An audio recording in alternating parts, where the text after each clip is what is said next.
اپنا یہ پیغام وہ پہنچاتا رہتا ہے کہ بنو امیہ کرپٹ، امیر معاویہ ایسے، وہ کہتا بھی ہے اس زمانے میں ہوتا تو حضرت امیر معاویہ کی گردن پہ تلوار رکھتا حضرت علی کی جانب سے۔ اس ظالم نے دنیا کو یہ بتانے کی کوشش کی کہ ایک حق تھا ایک باطل تھا، نہیں بھائی، باطل حق کی لڑائی نہیں تھی، دونوں حق پہ تھے۔ حضرت علی کا بس اتنا کہنا تھا، امیر معاویہ رضی اللہ تعالیٰ عنہ ابھی وقت نہیں ہے کہ میں دشمنوں کو، قاتلوں کو کافر کردار تک پہنچاؤں، حضرت عثمان کی شہادت کا بدلہ لوں، پوری حکومت ہائی جیک کیے ہوئے ہیں، اندر سے یہی لوگ آ چکے، ابھی وقت نہیں، وقت آئے گا تو لیا جائے گا۔ انکار نہیں کیا تھا کہ نہیں لوں گا بدلہ، کہا وقت آئے گا تو لیا جائے گا۔ اور ان کے ساتھ بہت سارے صحابہ کرام تھے۔ امیر معاویہ رضی اللہ تعالیٰ عنہ کو کہنا تھا کہ نہیں، وہ میرے چچا زاد ہیں، میرے خاندان کے سب سے پہلے اموی خلیفہ حضرت عثمان رضی اللہ تعالیٰ عنہ، اور حضرت امیر معاویہ ان کے رشتہ دار تھے، چچا زاد تھے، انہوں نے اپنا حق مانگا کہ میرے رشتہ دار کو مدینے کے اندر ظالمانہ طریقے سے شہید کر دیا گیا ہے، مجھے بدلہ چاہیے، اور اسلام نے جو بدلہ دیا ہے کہ ظالموں کو، قاتلوں کو کافر کردار تک پہنچایا جائے، ابھی ان کو ہمارے حوالے کر دیجیے اگر آپ نہیں کر پاتے۔ بس اسی بات کی تھی۔ اور ان کے ساتھ بھی صحابہ، حضرت عائشہ رضی اللہ تعالیٰ عنہ خود ان کے ساتھ ہیں، عشرہ مبشرہ میں سے حضرت طلحہ ان کے ساتھ ہیں، حضرت زبیر ان کے ساتھ ہیں، اور بھی پورے صحابہ کرام کی جماعت ان کے ساتھ۔ یہ حق و باطل کی لڑائی ہوتی تو ایسا ہو ہی نہیں سکتا تھا کہ ایک طرف صحابہ حق کے ساتھ ہو، ایک طرف باطل کے ساتھ ہو۔ صحابہ کی جماعت کبھی بھی باطل کا ساتھ نہیں دے سکتی، سوچ بھی نہیں سکتی۔ آپ نے کیسے سوچ لیا؟ یہ خلافت و ملوکیت کی دین ہے جو آج ہمارے نوجوانوں کے ذہنوں کو خراب کیا گیا۔ یہ رافضی ٹولہ ہے جو ہم میں اپنی بات پہنچانا چاہتا ہے۔ مسلمانوں سمجھو، اسی لیے کہتے ہیں یہ مرزا جہنمی پلمبر آپ کو سننے کے لائق نہیں ہے، یہ آپ کو بہت ساری اچھی چیزیں بتاتا ہے لیکن پوری ہسٹری کو ملیا میٹ کر دیتا ہے، اور پھر آپ کے ذہن کو مقدر کر دیتا ہے، خراب کر دیتا ہے۔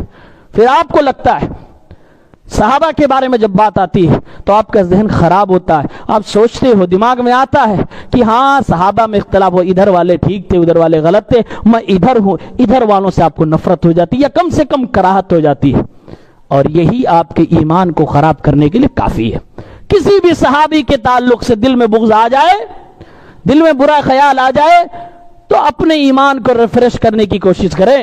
صحابہ معمولی جماعت نہیں، اللہ تعالیٰ نے ساری دنیا کے لوگوں کے دلوں کو دیکھا ہے، پھر اللہ تعالیٰ نے چھان بین کے اپنے نبی کے صحابہ کو نبی کا دوست بنایا تھا۔ یہ معمولی ہستیاں نہیں تھی۔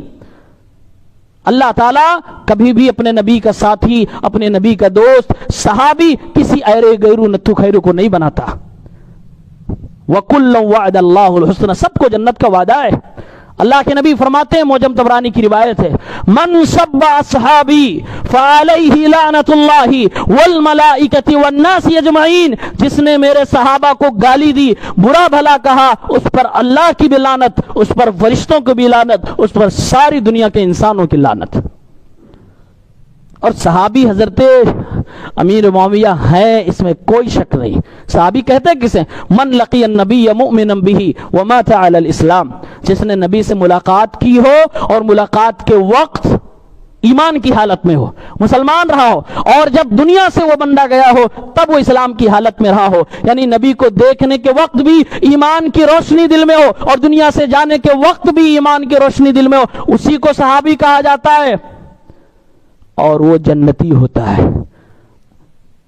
امیر معاویہ رضی اللہ عنہ صحابی ہیں، کاتب وہی ہیں، نبی کے سالے صاحب ہیں، اور نسب دیکھیے، نبی کریم صلی اللہ علیہ وسلم کے پردادا اور ان کے پردادا بھائی تھے، معاویہ ابن ابی سفیان ابن حرب ابن امیہ ابن عبد شمس ابن عبد مناف محمد ابن عبداللہ ابن عبد المطلب ابن ہاشم ابن عبد مناف۔ ہاشم اور عبد شمس دونوں بھائی تھے، دونوں عبد مناف کے بیٹے تھے، نسلیں بھائی ایک ہے۔ یہ ہم ہیں اور آپ ہیں، اپنی کھوپڑی لگا کر دونوں کو لڑانا چاہتے ہیں، لیکن وہ تو الگ نہیں تھے، وہ تو ایک دوسرے کا احترام کرتے تھے، ایک دوسرے کے لیے حکومت چھوڑنے کو تیار۔ حضرت حسن نے یہی کیا، قربانی دی ہے، آل رسول ہیں، اور اپنا وہ خون جو نبی کا ان کے بدن کے اندر تھا اس کو دکھایا ہے، امت کی اصلاح کی فکر کی ہے اور صلح کی ہے اور تمام فتنوں کا راستہ بند کرنے کے لیے حکیم الامت سیدنا حسن رضی اللہ تعالیٰ عنہ نے قدم اٹھایا اور امیر معاویہ رضی اللہ تعالیٰ عنہ نے حقیقت میں وہ کام کر کے دکھایا، دشمنوں کا ناطقہ بند کر دیا۔ صرف مدینہ نہیں، حجاز نہیں، دنیا کے دوسرے بر اعظم، دوسرے مہادیپ، سمندروں کو چیرتے ہوئے پہنچ گئے، اسلام کا جھنڈا بلند کیا۔ میرے نبی نے سچ فرمایا تھا، اول جیش من امتی یغزون البحر، سمندر پہ غزوہ کرنا مطلب کیا ہے؟ مطلب یہ ہے کہ اپنا ایریا فتح ہو گیا، اب دوسرے مہادیپ پہ جانا ہے۔ اس زمانے میں فلائٹ نہیں تھی، کشتیوں سے جانا پڑے گا۔ امت اسلامیہ میں یہ پہلا جرنیل کرنیل حضرت امیر معاویہ تھے، جن کو اللہ کے نبی صلی اللہ علیہ وسلم کی اس حدیث کے مطابق یہ موقع ملا۔ حضرت عثمان رضی اللہ عنہ کی خلافت تھی، ان کو کمانڈر بنایا گیا، ان کو سپہ سالار بنایا گیا، اور ان کے ساتھ بہت سارے صحابہ سمندروں میں چلے گئے اور دوسرے مہادیپ پہ گئے، اسلام کا جھنڈا گاڑا ہے۔ اللہ کے نبی نے فرمایا فقد اوجبوا، جنت ان کو واجب ہے۔ اور آپ نے ایک حدیث میں ارشاد فرمایا، میں دیکھ رہا ہوں اس جنگ میں شریک ہونے والے تمام سپاہیوں کو سب نے جنت کما لی ہے۔ اور اللہ کے نبی یہ بھی ارشاد فرماتے ہیں، ایسے میرے سپاہی سمندروں پہ چل رہے تھے جیسے بادشاہ اپنی تخت پہ جلوہ فرما ہوتا ہے۔ میرے نبی تو تعریفیں فرما رہے ہیں۔ اپنے عقیدے کی حفاظت کریں اور سمجھیں کہ حقیقت کیا ہے، تاریخ کی حفاظت کس میں ہے۔ یہ دشمن نہیں تھے، ان کا یہ اپنا اجتہادی معاملہ تھا۔ اللہ نے دونوں کو ثواب عطا فرمائے۔ آپ اپنی عاقبت آخرت نہ خراب کریں۔